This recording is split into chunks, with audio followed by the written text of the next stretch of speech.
البدع والأهواء، أهل البدع العقائدية وأهل البدع السياسية. نقول بيننا وبينكم السلف، بيننا وبينكم الكتب، كان فيقول البدع بيننا وبينكم. الحمد لله رب العالمين، والصلاة والسلام على رسوله الأمين وعلى آله وأصحابه ومن تبعهم بإحسان إلى يوم الدين. أما بعد. Ikhwanil kiram rahimani wa rahimakumullah. Kita masuk pada poin yang ke-318. Qala al-muallif hafizahullah ta'ala, ma awwalu ma yatakallamu minal insani yawmal qiyamah wa yashhadu alayhi. Apa yang pertama kali berbicara dari anggota tubuh manusia pada hari kiamat dan bersaksi atasnya, bersaksi atas perbuatan dia ketika dulu di dunia.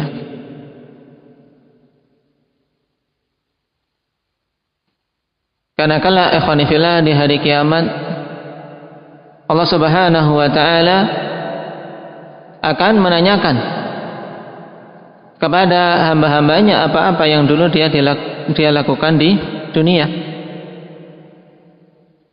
Namun tatkala lisan-lisan itu suka berbohong, suka membuat alasan, maka Allah Subhanahu wa taala dengan hikmahnya mengunci lisan ini. Al-yawma nakhtimu ala afwahihim. Pada hari ini kami kunci, ditutup, dan kuncinya nanti akan disebutkan dalam hadis, yaitu dengan diikat. Al-yawma nakhtimu ala afwahihim wa tukallimuna aydihim wa arjuluhum bima kanu yaksibun. Dan berbicara kepada kami tangan-tangan mereka, juga kaki-kaki mereka bersaksi tentang apa-apa yang dulu mereka lakukan di dunia. Nah, dari anggota-anggota tubuh tersebut yang pertama kali berbicara, pertama kali bersaksi tentang amalan-amalan kita apa? Wal jawab al-fakhidhu wal kaf, yaitu paha dan telapak tangan. Tentunya seperti ini, sebagaimana perkara-perkara sebelumnya yang kita bahas, kembali kepada dalil, karena ini perkara ghaib, tidak boleh kita menetapkan tanpa dalil. Dan ketika telah tetap dalil, kewajiban kita adalah beriman sesuai dengan yang disebutkan oleh Rasul sallallahu alaihi wasallam. Apa dalilnya? Wa dalilu hadithu Hakim bin Muawiyah an abihi radhiyallahu anhu. Berarti hadisnya hadis siapa? Hadis Muawiyah radhiyallahu anhu. Ani Nabi sallallahu alaihi wasallam qala taji'una yaumal qiyamah ala afwahikumul fidam wa inna awwala ma yatakallamu fil adami minal adami fakhidhuhu wa kaffuh. Rawahu Ahmad wa huwa fis sahihah. Nabi sallallahu alaihi wasallam bersabda, kalian akan didatangkan pada hari kiamat dan pada mulut-mulut kalian itu fidam. Al-fidam ikhwani fillah asalnya adalah sesuatu yang digunakan untuk mengikat bejana-bejana. Kalau ceret itu yang digunakan untuk tutup bagian apa? Bagian tempat keluarnya air. Taib. Kalau itu berupa tempat minum dari kulit, maka untuk pengikatnya. Intinya pada mulut-mulut mereka itu ada apa? Ada pengikat, sehingga tidak mampu berbicara. Dan wallahu ta'ala alam bagaimana kaifiyahnya. Naam, yang penting mulut terkunci, tidak lagi memiliki kemampuan untuk berucap. Sebagaimana dalam ayat tadi, al-yawma nakhtimu ala afwahihim.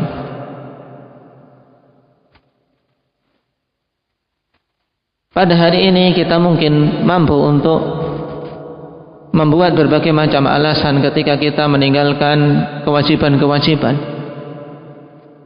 atau mempersiapkan berbagai macam uzur ketika kita melanggar kemaksiatan-kemaksiatan dengan lisan-lisan kita. Tapi pada hari kiamat, ikhwani fillah, lisan terkunci. Nah, wa inna awwala ma yatakallamu minal adami fakhidhuhu wa kaffuh. Dan sungguhnya yang pertama kali berbicara dari anggota tubuh anak Adam yaitu pahanya dan telapak tangannya, fakhidh dan kaf. Jadi mereka berbicara dulu, naam, apa yang dilakukan dengan anggota tubuh tersebut.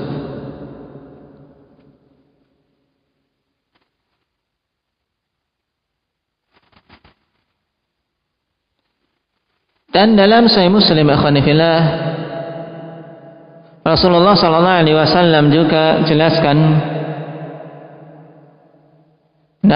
tentang perkara ini dengan penjelasan lebih gamblang.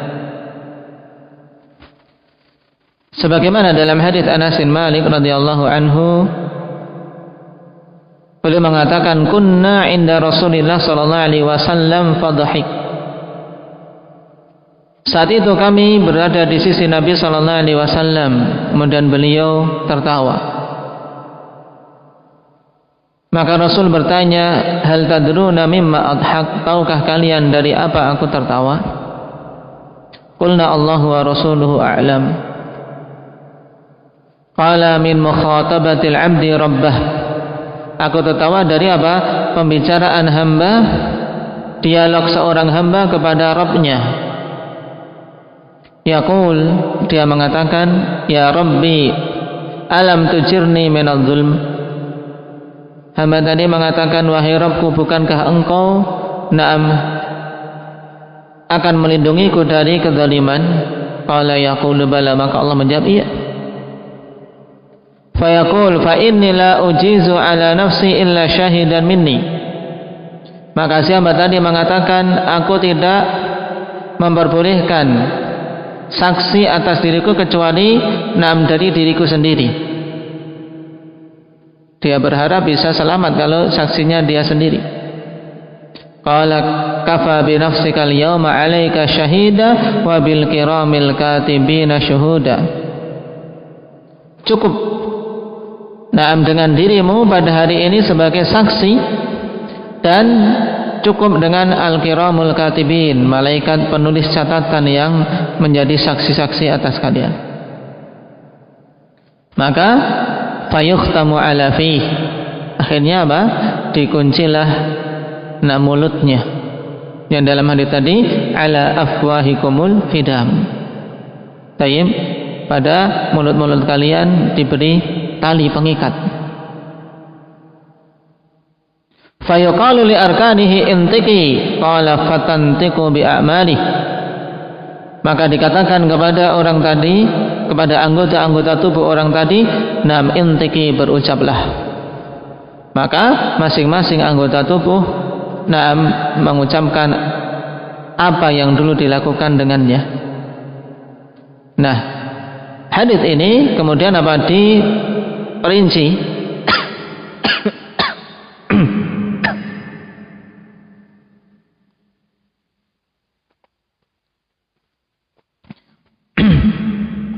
diperinci dalam hadis di luar Sahihain dari Muawiyah yang kita baca ini, yaitu yang pertama kali adalah fakhidh dan kaf.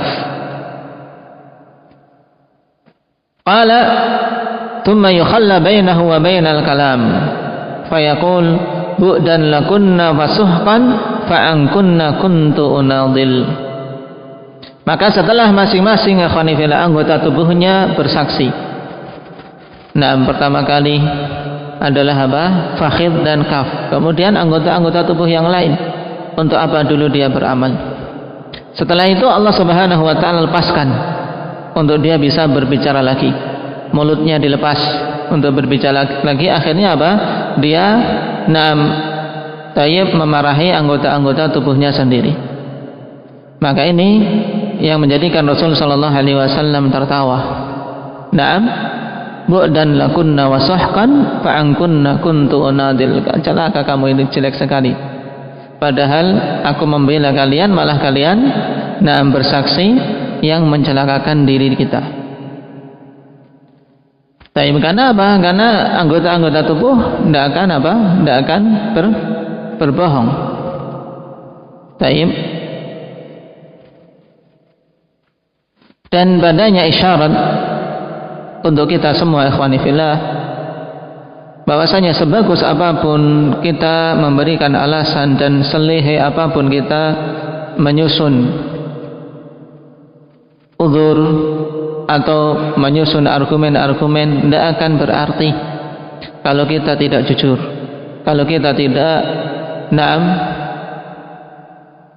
mengucapkannya dengan sidq, sesuai dengan kenyataannya. Karena kebohongan mungkin 1-2 orang akan tertipu dengan kita, tapi Allah Subhanahu wa taala tidak akan mungkin tertipu. Tayyib. Dan para ulama rahimahumullahu taala menyebutkan di antara sebab al-khatm ini, sebab dibungkamnya atau dikuncinya mulut, kenapa? Disebutkan ada 4 sisi. Yang pertama, ikhwani fillah, li'annahum qalu wallahi rabbina ma kunna musyrikin. Mereka mengatakan, demi Allah, Rabb kami, tidaklah dulu kami termasuk orang-orang musyrik. Karena mereka enggak mengakui kalau dulu melakukan kesyirikan, akhirnya dibungkam mulut mereka, sehingga anggota-anggota tubuhnya yang mempersaksikan. Ini yang dipilih oleh Abu Musa al-Asy'ari rahimahullah. Kemudian yang kedua, liya'rifahum ahlul mauqif fayatamayyazuna minhum, agar semua yang ada di mauqif yaitu tempat berdiri. Berarti di mana ini? Kalau dikatakan mauqif, indah ya Aba Muhammad, di padang mahsyar. Jadi kalau kita membaca kitab para ulama, mahsyar, mauqif itu sama yang dimaksud. Karena ketika di mahsyar ya semuanya berdiri, ya tempat manusia berdiri saat itu, sehingga semuanya ikhwanifillah tahu, ahlul mauqif tahu, dan mereka terbedakan, masing-masingnya terbedakan. Kemudian yang ketiga, li'anna iqrara ghairin natiqi ablaghu fil hujjah min iqrarin natiq. Dikarenakan pengakuan sesuatu yang asalnya tidak mampu berucap itu lebih kuat dari sisi penegakan hujjah daripada pengakuan sesuatu yang sudah terbiasa berucap. Kalau paha sampai mengaku, berarti menunjukkan memang ini sesuatu yang di luar kemampuan manusia.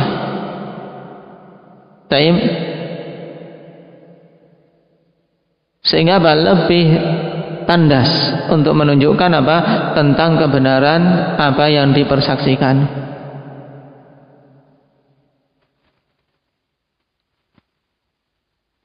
Taib ar-rabi', yang keempat, liya'lama anna a'dha'ahu allati kanat a'wanan fi haqqi nafsihi sarat alaihi syuhudan fi haqqi rabbih.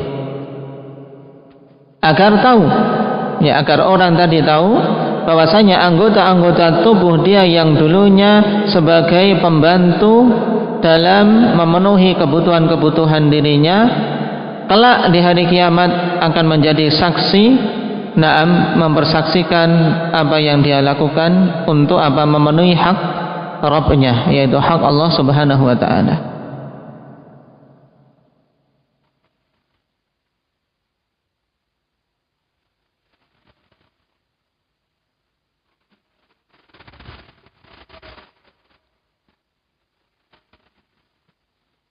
Ini 4 yang disebutkan oleh para ulama ikhwanifillah dari apa? Dari sebab al-khatam atau illah, atau lebih bagusnya lagi hikmah. Yang jelas dengan dikuncinya mulut lebih apa? Memang lebih tandas untuk menunjukkan kebenaran apa yang mereka persaksikan saat itu, sehingga tidak mungkin lagi untuk berdusta.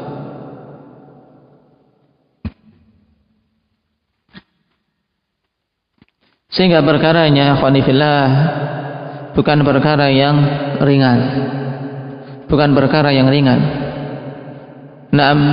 Sehingga di dunia ini butuh untuk seorang jujur dalam amalan dia, karena mulut-mulut ini kelak tidak akan berfaedah untuk menyusun kata-kata yang manis atau alasan-alasan yang bagus.